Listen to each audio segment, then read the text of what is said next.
green light for Japan's plan to release treated radioactive water into the sea. The UN's nuclear monitoring agency gave its approval after a 2-year safety review of the Fukushima nuclear plant. But the plan is not without controversy, to say the least.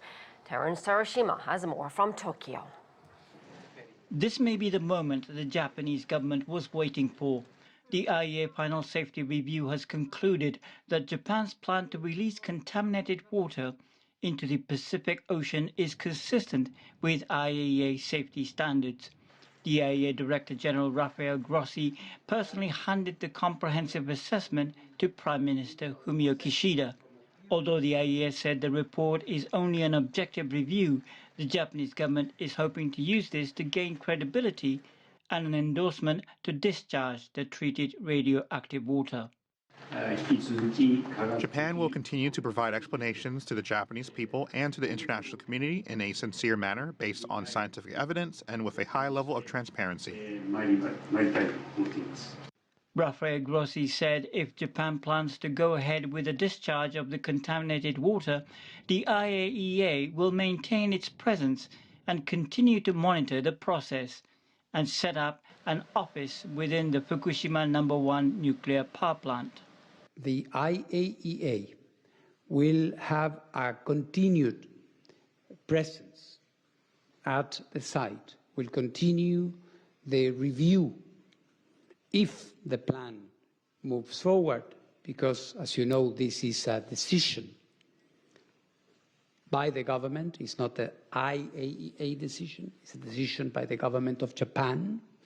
If the government decides to proceed with it, the IAEA will be permanently here, reviewing, monitoring, assessing this activity for decades to come. Over 1.3 million tons of contaminated water accumulated at the crippled Fukushima Daiichi nuclear power plant has been treated through an advanced liquid processing system to remove radionuclides, but it still contains some amounts of radioactive tritium. The discharge plan has drawn protests from the Japanese public and some international groups. Grossi also plans to visit South Korea, the Cook Islands and New Zealand to explain the IAEA's final assessment. Prime Minister Fumio Kishida said he will carefully review the IAEA's report and make decisions regarding the release of the contaminated water. Terence Terashima, CGTN, Tokyo.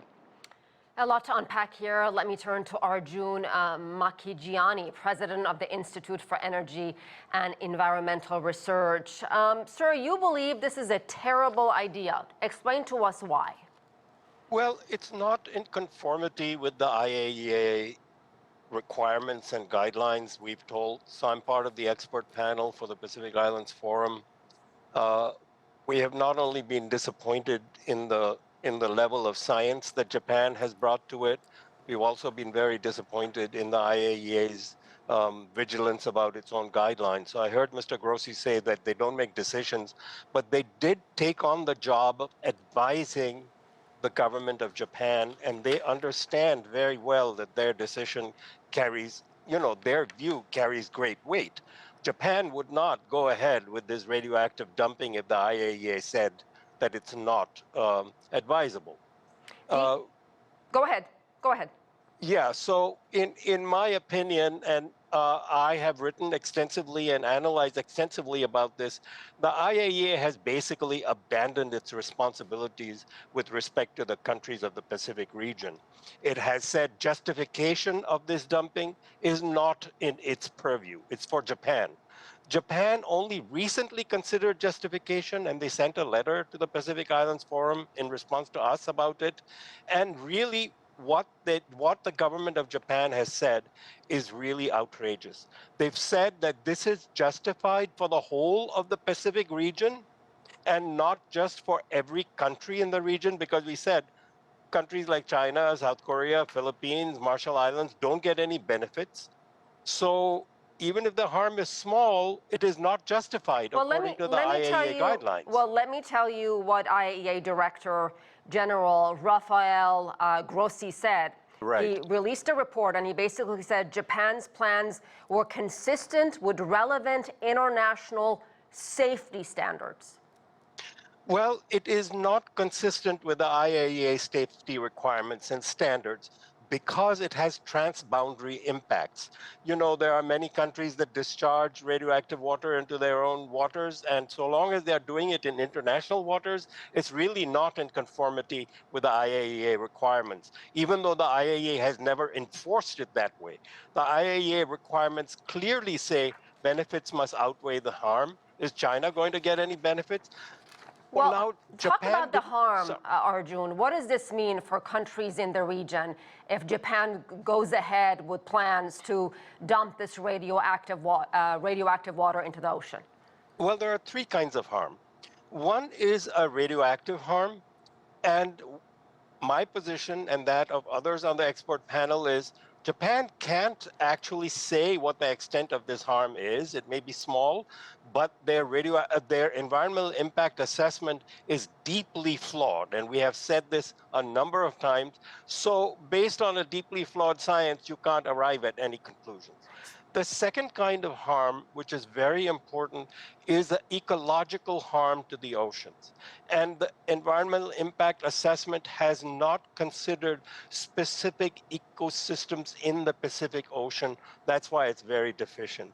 And the third kind of harm is reputational and societal harm.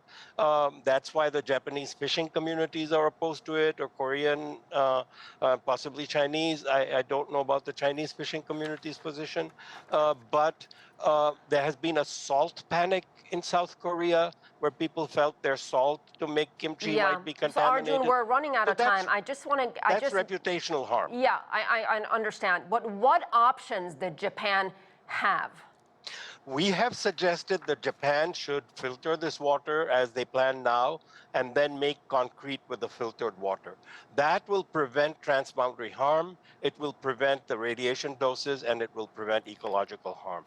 But Japan and the IAEA have refused to consider it seriously. All right, we'll have to leave it there. Arjun Makhijani, thank you very much. Thank you.